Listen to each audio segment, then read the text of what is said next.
people can expect, even in a time of strike, a minimum level of public service.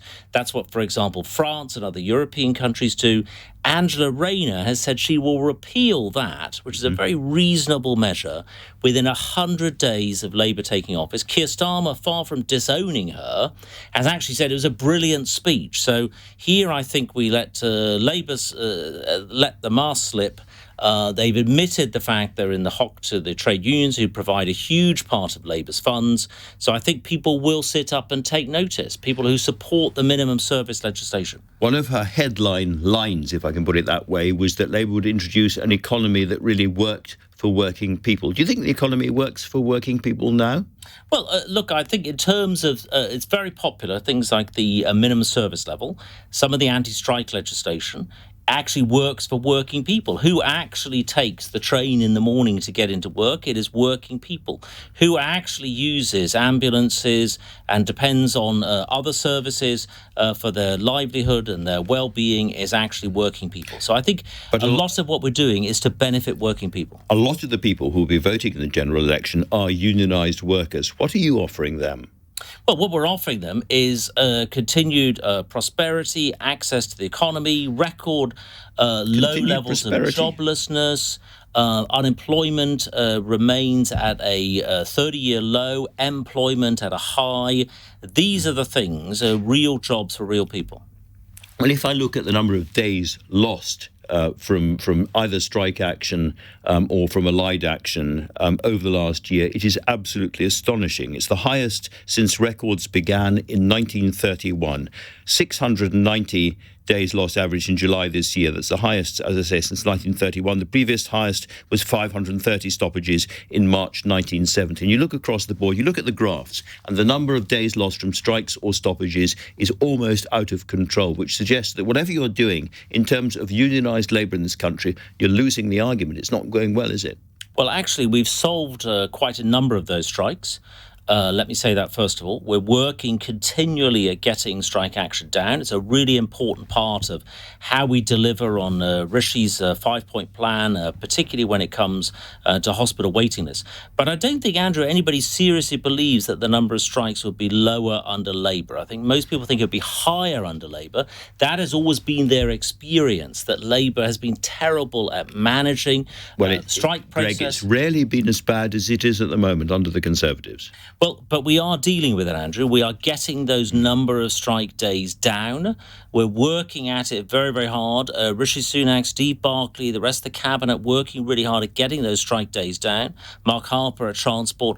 But I think it would be far worse under Labour.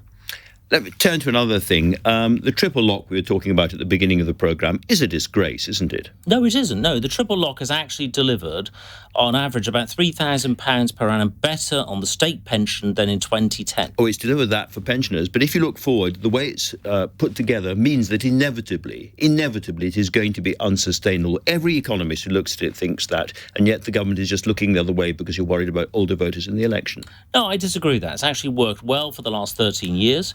It is right that we look after pensioners properly. And so you're going to keep it? We've done that for 13 years. Well, the commitment at the moment is strongly to the triple lock. It has worked very well for us the last 13 years. I'm not going to commit to how in the autumn statement or beyond fiscal tax decisions. Those are properly a matter for the Chancellor, for the Prime Minister, for the Secretary of State for Work and Pensions. There was a suggestion from one of your colleagues, Mel Stride, today the government might look again at the bonus element of the extra pay numbers that have come in today, the 8.5%. And by doing that, they would reduce the amount by which pensions went up. The government's got a strong commitment to the triple lock, Andrew, a strong commitment to the triple lock. But when it comes to the process here, I'm not going to preempt anything that might be in the autumn statement or in fiscal statements beyond that. Let me ask you about one other thing that Angela Rayner brought up today, which is 0 hours contracts. These are widely hated, and yet the government's going to do nothing about that. Well, we've had this argument before, and Ed Miliband made it the centrepiece of his 2015 election campaign. You'll remember well, Andrew, that was one of his Didn't go very well, but that doesn't mean he was wrong about it. Well, look, I think the government did take action at the time on 0 hours contracts. We'll continue to look at that situation. But I'm not seeing that translating into a big issue out there for people. I think people are much more worried about inflation. That's why the government's main focus is on inflation, bringing down hospital waiting lists, restoring growth, bringing down the debt and stopping the boats. Those remains the government's focus. And after, nearly 2 weeks of the new political term, the new political autumn, the latest poll shows you still 20 points behind Labour. Nothing is moving on the dial, and you're running out of time. Well, what the polls show is what they've shown most of the year, which is there's a huge number of don't knows. The don't knows disproportionately come from former Conservative voters. That, if you like, is the bad news for me as Conservative Party chairman.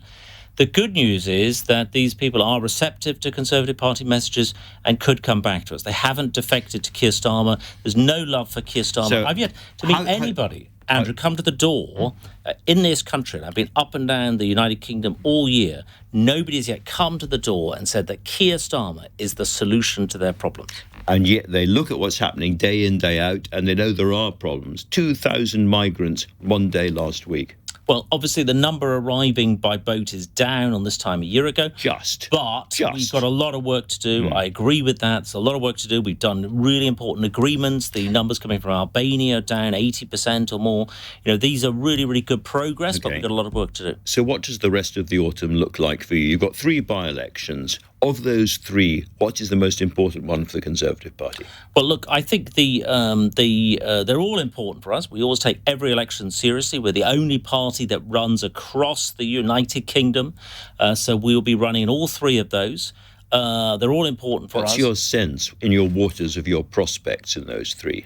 Well, look, governments always... You're not going to take Rutherglen and Hamilton West under any circumstances that I can see. So we're talking really about Tamworth and we're talking about Mid-Beds. Which of those 2 are you more worried about? Well, the government, as you know, often struggles to win by-elections. It's been the case on successive Labour, coalition, Conservative governments. There's no. So you're not expecting to win either of those? Well, look, we'll see. We've got great candidates. I've just been in Mid-Bedfordshire today with our candidate, Festus Akinbisoya.